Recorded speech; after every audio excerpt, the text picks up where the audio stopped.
హైడ్రా కీలక ప్రకటన చేసింది. అనుమతులున్న రియల్ ఎస్టేట్ వెంచర్ల జోలికి వెళ్లమని ప్రకటించింది. అనుమతులున్న రియల్ ఎస్టేట్ వెంచర్ల యజమానులు భయపడాల్సిన అవసరం లేదన్నారు. అనుమతున్న నిర్మాణాలను కూడా కూల్చివేస్తోందని తప్పుడు ప్రచారం చేస్తున్నారని మండిపడ్డారు. అనుమతులున్న నిర్మాణాలను కూల్చివేయబోమని సీఎం స్పష్టం చేశారని హైడ్రా పేర్కొంది.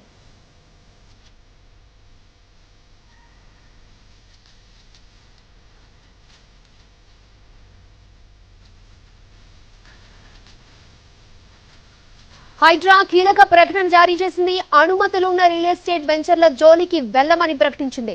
అనుమతులు